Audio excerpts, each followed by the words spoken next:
Mateus capítulo 5, versículo 6. Mateus capítulo 5, versículo 6. Semana passada nós começamos uma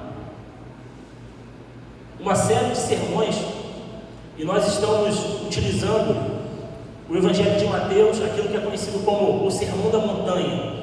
Então nós estamos caminhando pelo Sermão da Montanha e estamos fazendo uma série de sermões sobre essas passagens que são maravilhosas. E hoje nós iremos estudar o versículo de número 6, Mateus 5, versículo 6.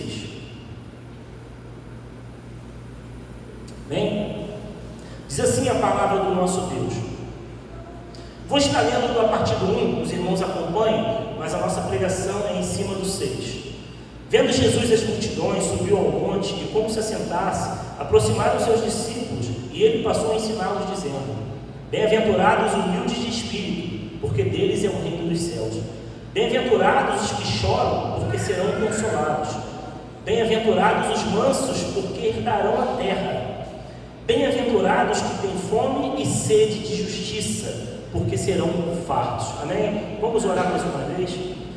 Senhor Deus, nós queremos te agradecer pela oportunidade que o Senhor concede a cada um de nós de ouvirmos a tua voz. Nós pedimos que o teu Espírito possa aplicar em nossos corações, porque nós precisamos, nós desejamos ouvir a tua voz.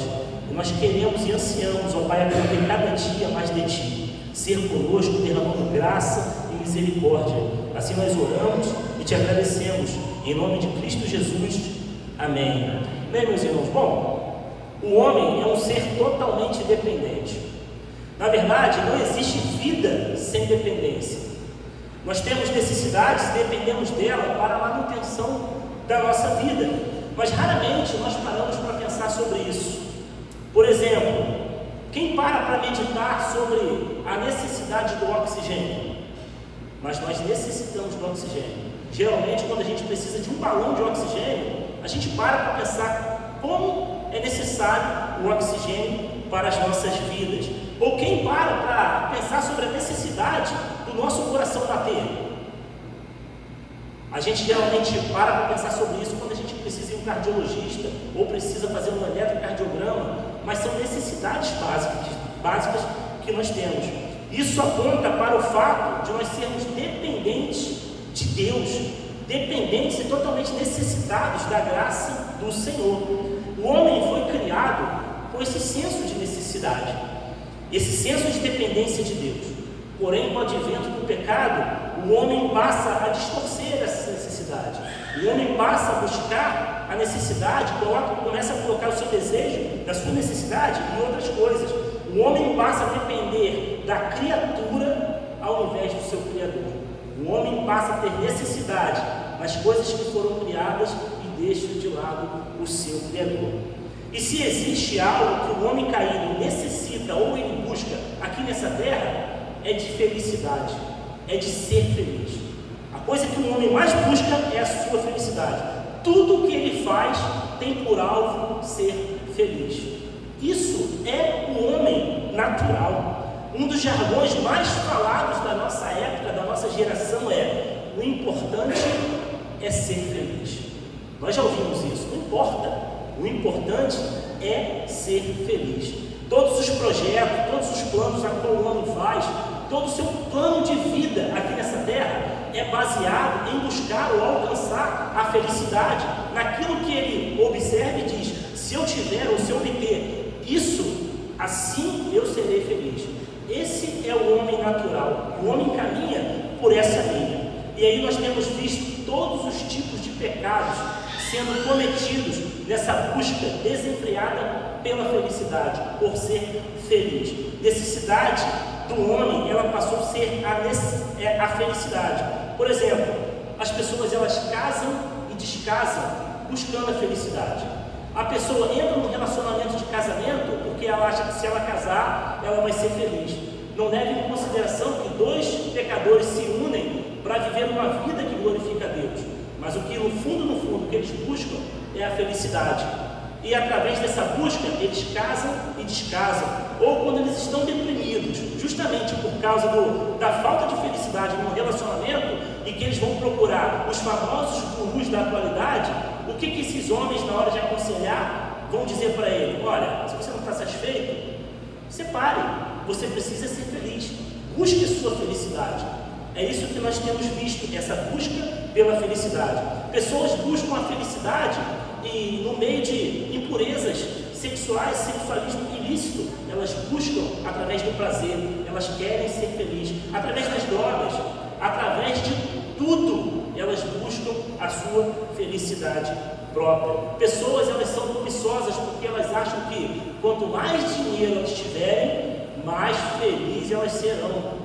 E certa vez perguntaram para um milionário que não tinha onde colocar dinheiro, o que faltava para ele ser feliz. Ele respondeu que apenas mais um pouquinho de dinheiro.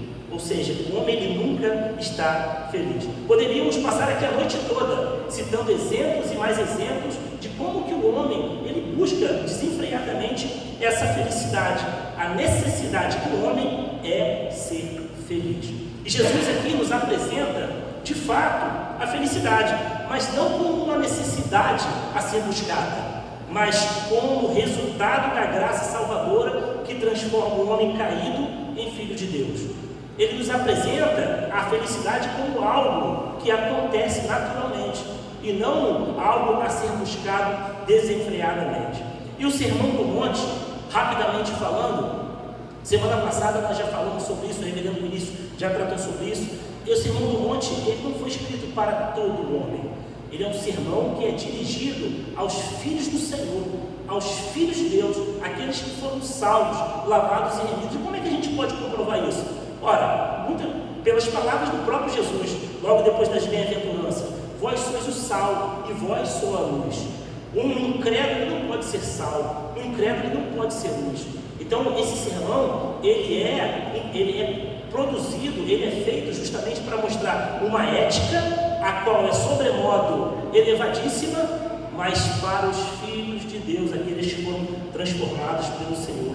E as bem-aventuranças nada mais é do que a característica daqueles que foram salvos por Deus. As bem-aventuranças é como se fosse um retrato numa escada, ou seja, numa ordem crescente, a qual, desde o momento que você tem um encontro verdadeiro com Cristo, até o dia que você for glorificado, isso tem que acontecer nas nossas vidas. E é isso que traz a verdadeira felicidade. E elas seguem exatamente nessa sequência lógica. Elas seguem, ou seja, um processo natural, conduzido pelo Espírito Santo de Deus.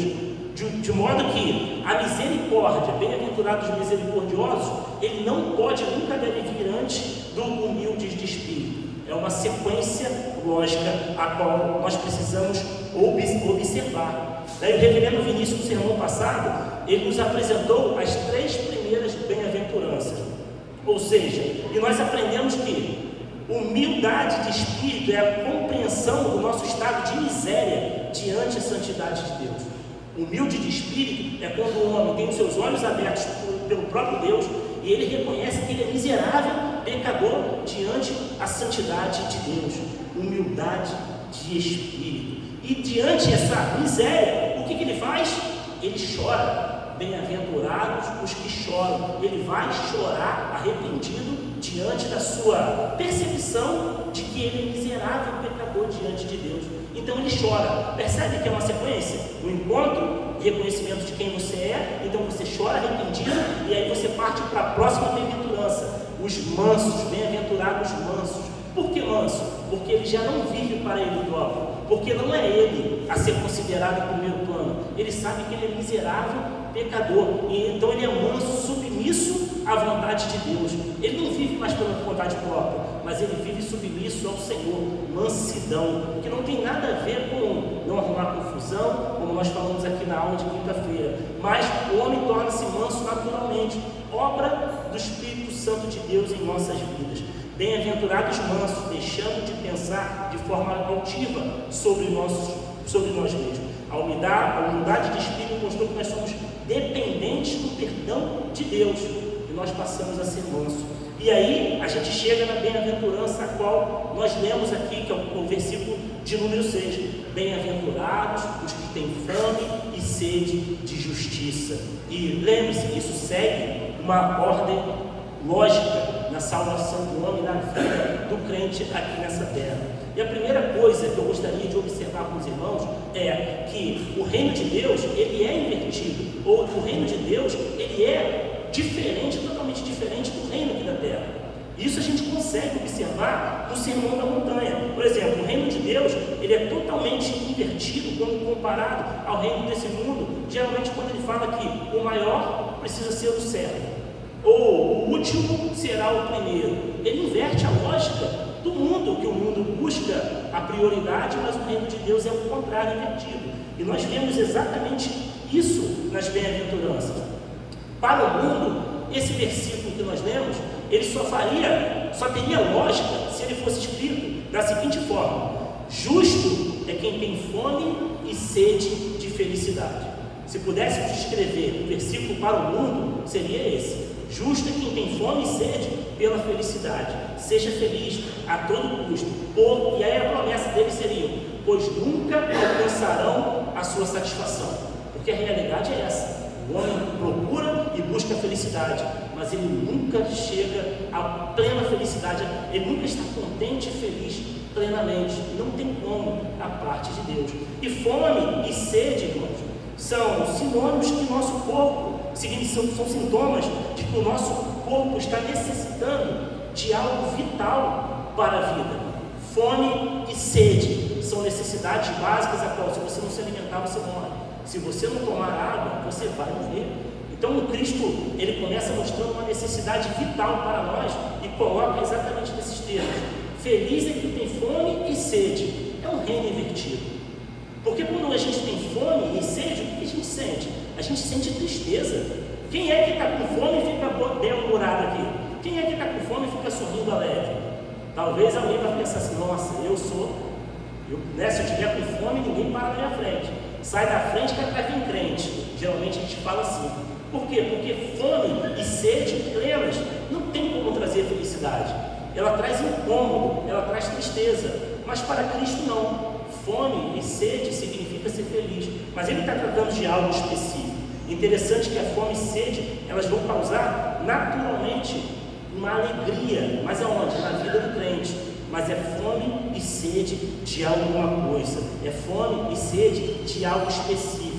É fome e sede de algo que naturalmente vai levar a essa felicidade quando alcançada. O segundo ponto é exatamente esse: existe uma causa para essa fome e para essa sede. E essa causa que nós precisamos compreender o que é. Porque não faz sentido nenhum a gente olhar e não entender o que é essa justiça. Porque é fome e sede de justiça. E aí a gente pode viajar com os nossos pensamentos. A gente pode interpretar muito mal esse texto, o que é a justiça, e a gente perde de vista o que Cristo está falando. O segundo ponto é exatamente esse: o que é essa justiça? Nós precisamos fazer essa pergunta para o texto. Nós precisamos perguntar para o texto: o que é essa justiça? Ou melhor, perguntar de qual justiça Jesus está falando. De qual justiça Cristo está falando? Primeira coisa, nós precisamos lembrar que as bem-aventuranças, elas são as características de todos aqueles que nasceram de novo. Esse é um ponto que a gente não pode esquecer. As bem-aventuranças é o retrato de todos aqueles que nasceram de novo. Segundo, sendo assim, nós precisamos identificar exatamente de que tipo de justiça nós devemos buscar. Ou sabendo que o homem natural, ele não tem, ele não busca e ele não quer essa justiça. Com isso, fica fácil a gente começar a monitorar que tipo de justiça é essa. Jesus não está falando de um senso de justiça. Jesus não está falando daquele senso natural de justiça que nós temos. Ele não está falando de sentimentos morais. Se assim fosse, não somente um crente, mas um incrédulo também teria. Por exemplo, desejar que a justiça seja feita no caso de uma agressão contra uma criança, por exemplo. Todo mundo deseja, não tem que pagar pelo crime que cometeu. Ou o caso, de repente, de um furto, por exemplo. Nós queremos justiça, não tem que ir preso. Se roubou, vai preso. Esse é um senso natural de justiça. Mas não é nesse senso que Jesus está falando. Desejar que a justiça seja feita em um caso de estupro, ou, por exemplo, desejar que Israel chegue lá e detone com Hamas.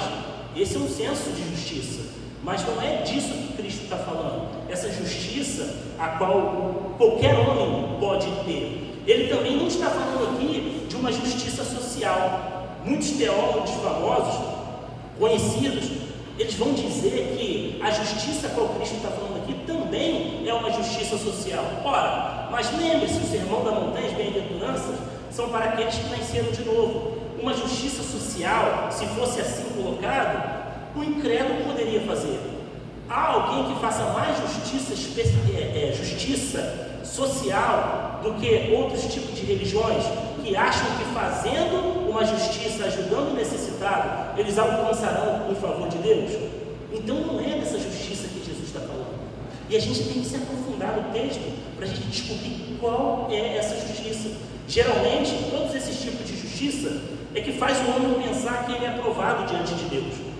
Né? Eu não mato, eu não roubo, eu não gosto de injustiça, e aí geralmente o homem fala, no fundo, Deus vai me colocar na balança, e eu vou ser provado, eu não fui tão mal assim, então eu vou ser salvo, porque eu fui um homem, uma pessoa justa.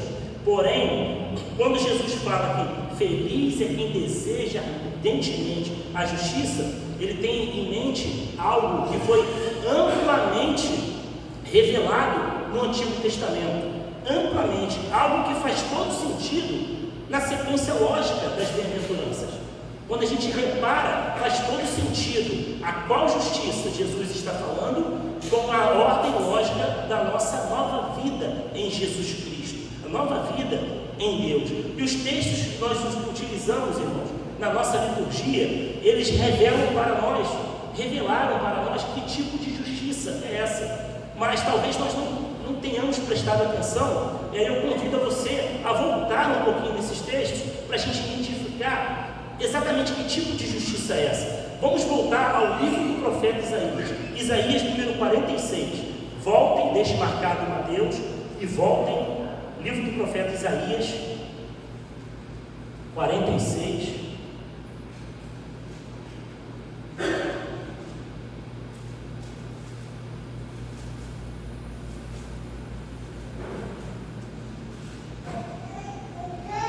Vou estar lendo todos os textos que nós lemos,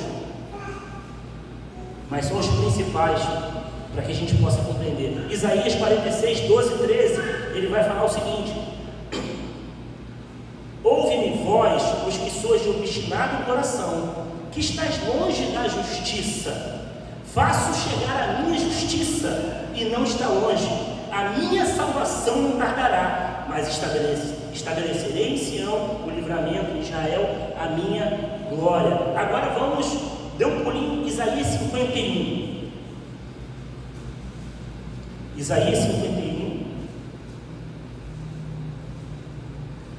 versículos 5 ao 8, ele vai dizer o seguinte: está perto a minha justiça, aparece a minha salvação, que os meus braços dominarão os povos, as terras, o mar me aguardam, e no meu braço esperam. Levantai os olhos para os céus e olhai para a terra embaixo, porque os céus desaparecerão como fumaça, e a terra envelhecerá como um vestido, e os seus moradores morrerão como mosquitos, mas a minha salvação durará para sempre, e a minha justiça não será anulada. Agora Isaías 56, pula mais umas 3 páginas. Isaías 56, um versículo apenas. O primeiro versículo, ele vai dizer o seguinte: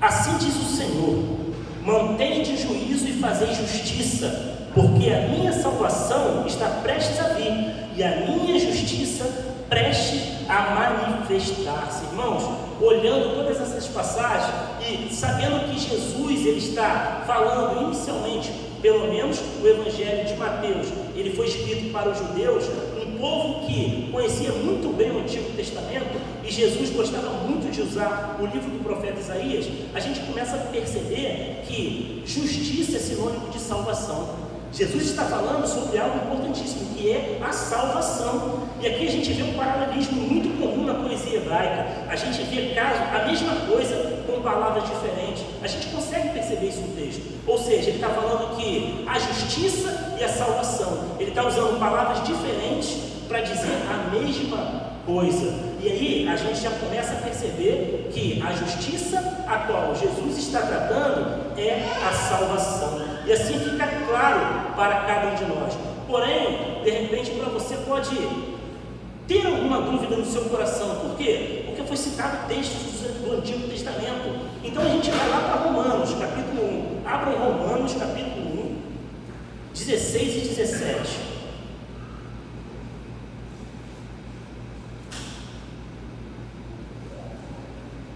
Romanos, capítulo 1, 16 e 17.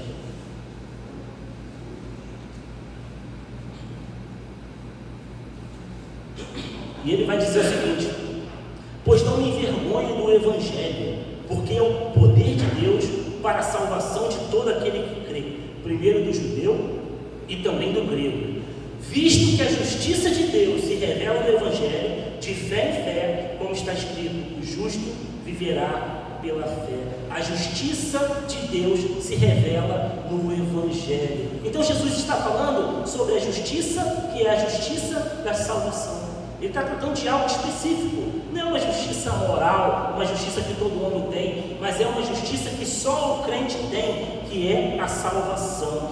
Fome e sede de toda a obra salvífica, de toda a obra que Cristo conquistou na cruz do Calvário, de todo o sacrifício de Cristo. Fome e sede exatamente dessa salvação. Ora, observe a lógica. Humilde, você se vê perdido diante de Deus, você chora e se arrepende pelo seu pecado, você abandona o seu eu para viver para Deus e você ama a obra da salvação. Olha que lógica maravilhosa que é apresentada pelo nosso Senhor.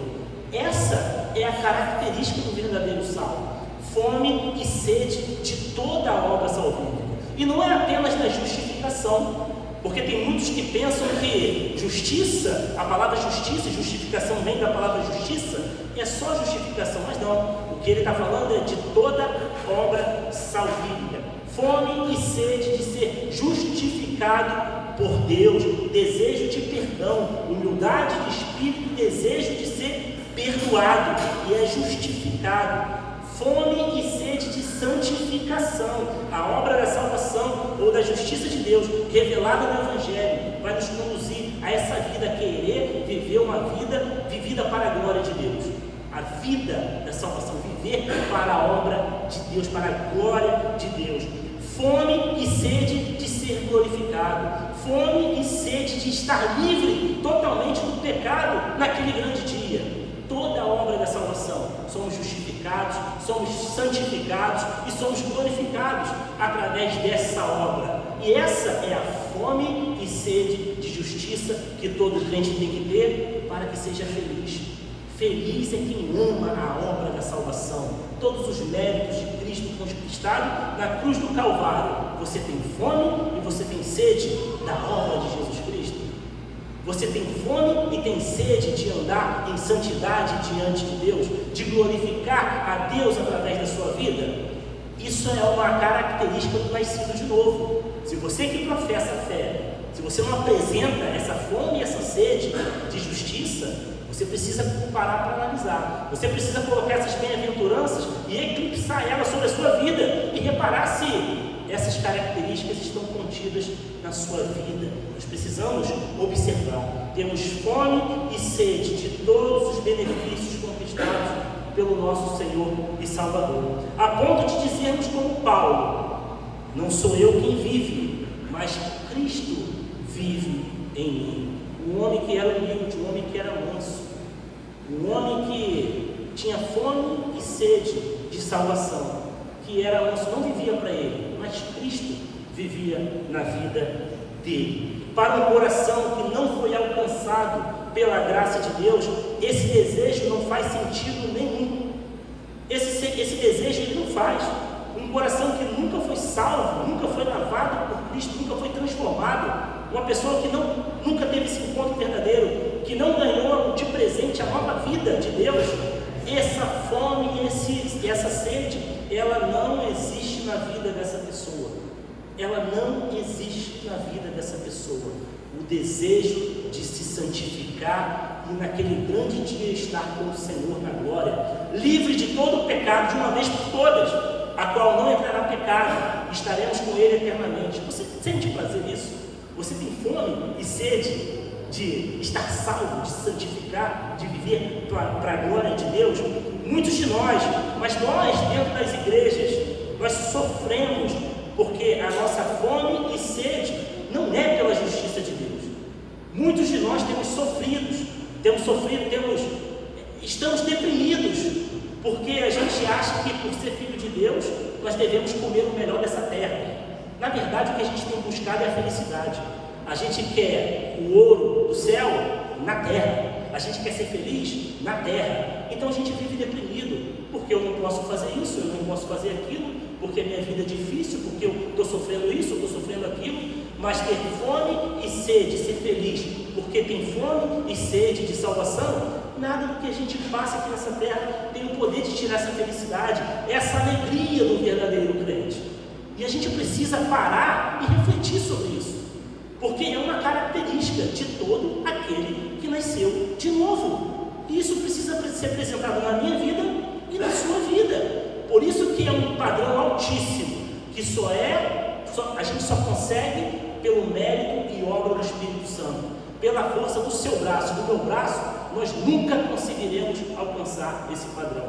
Eu nunca conseguirei ter fome e sede de justiça a parte do Espírito Santo de Deus. Eu não consigo produzir no meu coração. O meu coração é inclinado a buscar a felicidade fora da salvação de Deus. O seu coração ele é inclinado a buscar a felicidade fora da obra da salvação.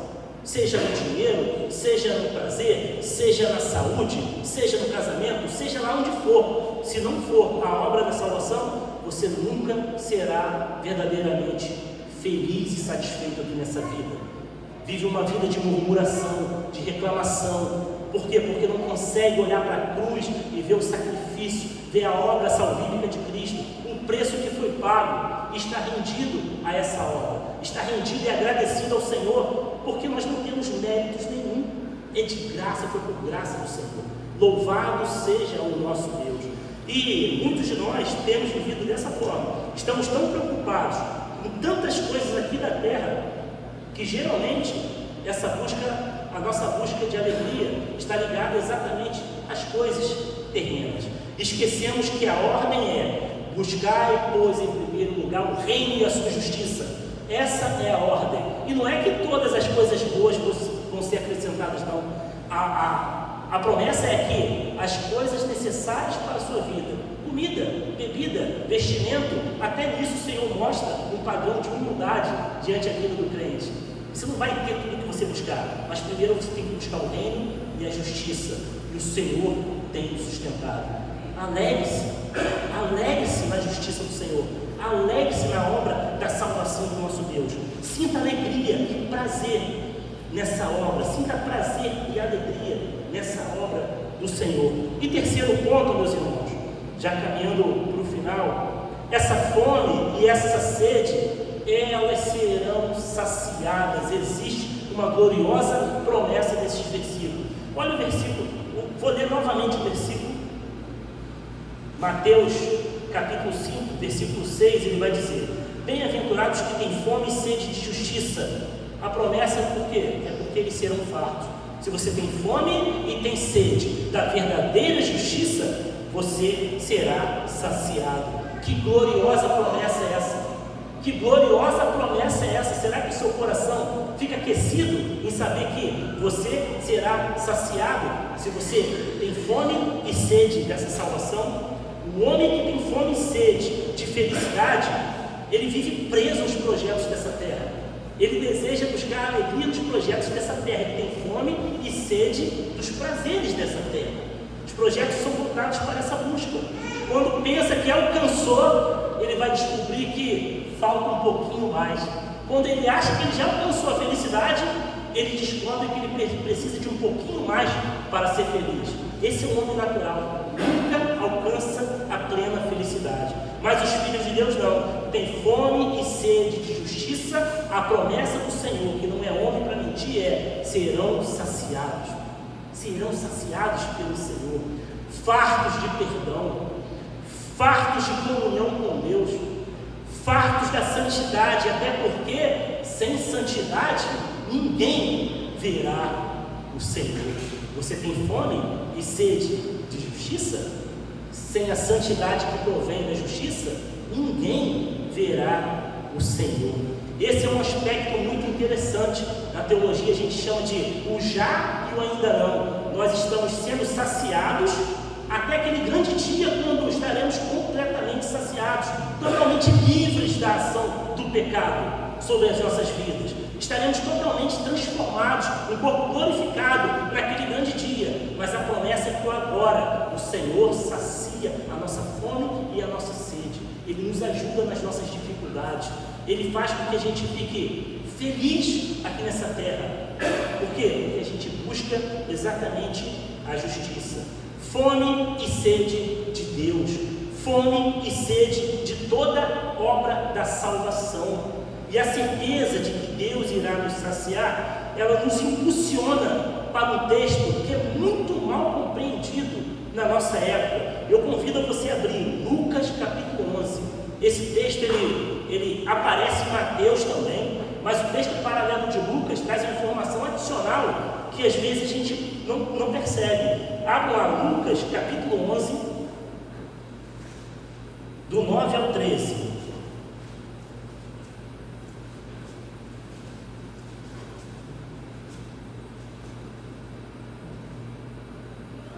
Lucas capítulo 11, do 9 ao 13.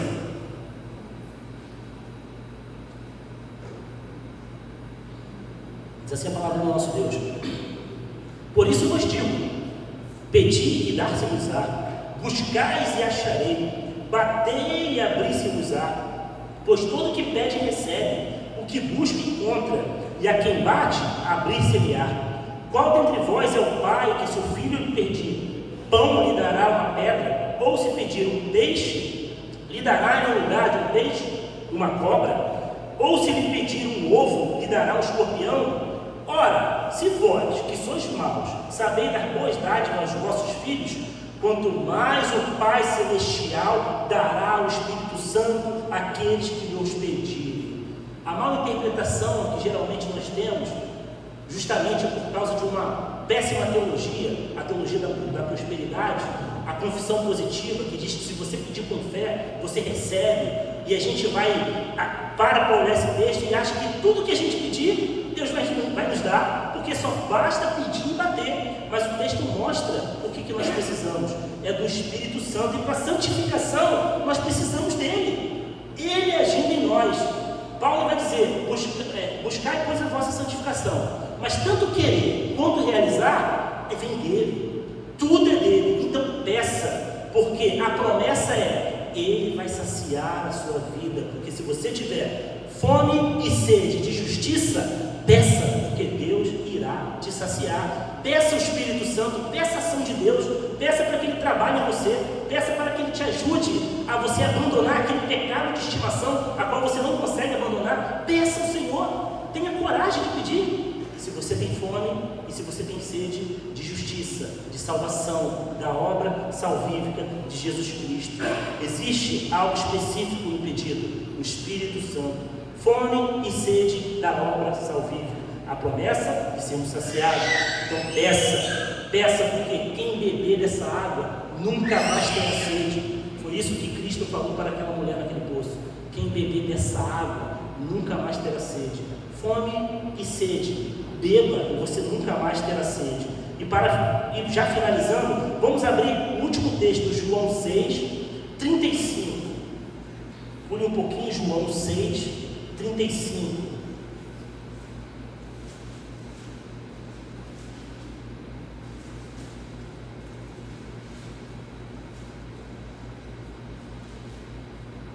João 6, 35.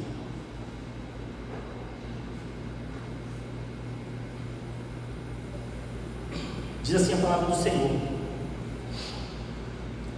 declarou-lhes, pois, Jesus: eu sou o pão da vida. O que que vem a mim jamais terá fome, e o que crê em mim jamais terá sede. A gloriosa promessa de estarmos saciados pela obra da salvação de Jesus Cristo.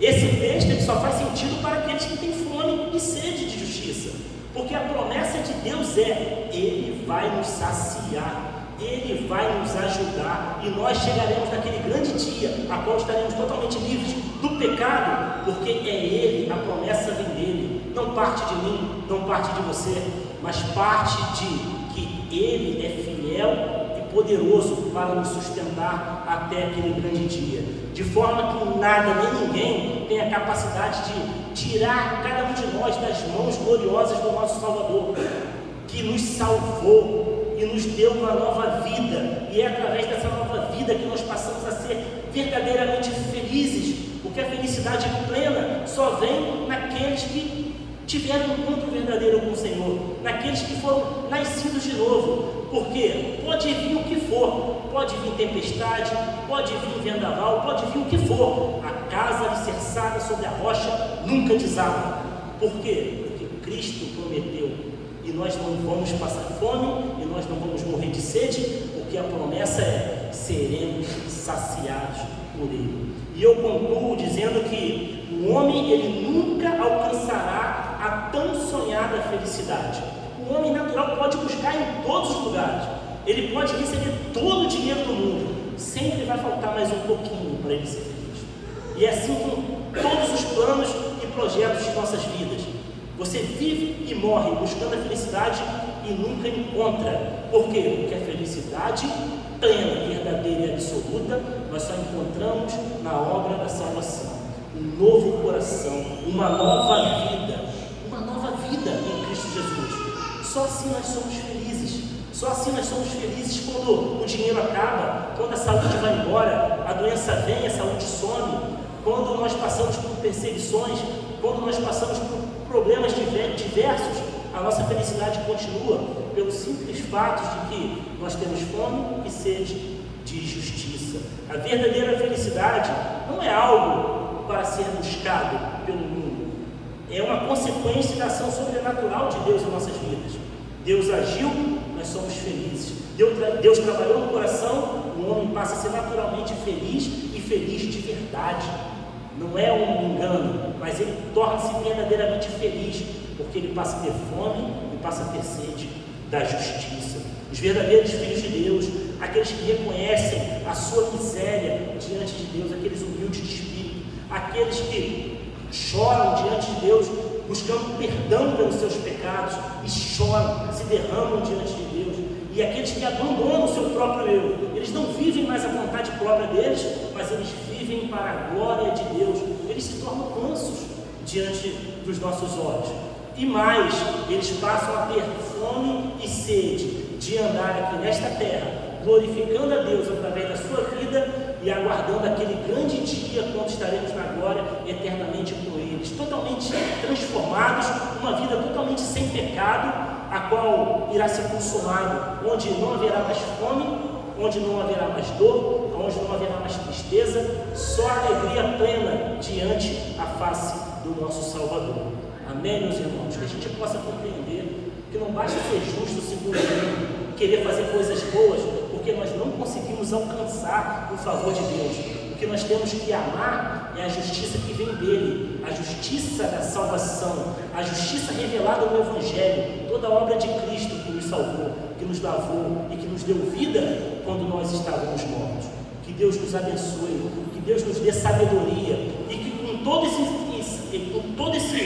entendimento a qual Deus tem nos dado, que a gente possa parar e fazer uma reflexão sincera das nossas vidas. Sabe por quê? Porque a partir do momento que você identificar que você não tem caminhado, você não tem apresentado essas características, se você sentir no teu coração esse desejo, vá até Ele, chore e clame, porque Ele é poderoso para transformar, Ele é poderoso para dar vida, e só Ele tem esse poder. Vamos orar mais uma vez, curva a sua cabeça, estamos encerrando.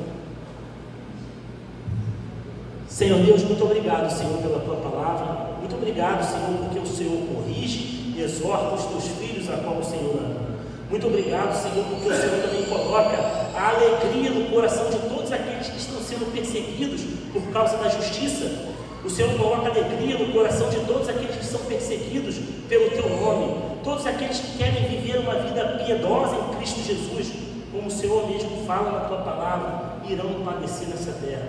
Muito obrigado, Senhor, pela certeza que o Senhor nos dá, que o Senhor nos ama, que o Senhor não irá nos abandonar e seremos fartos, ó Deus, saciados pelo próprio Deus, por Ti, pelo Teu Espírito atuando em nossas vidas.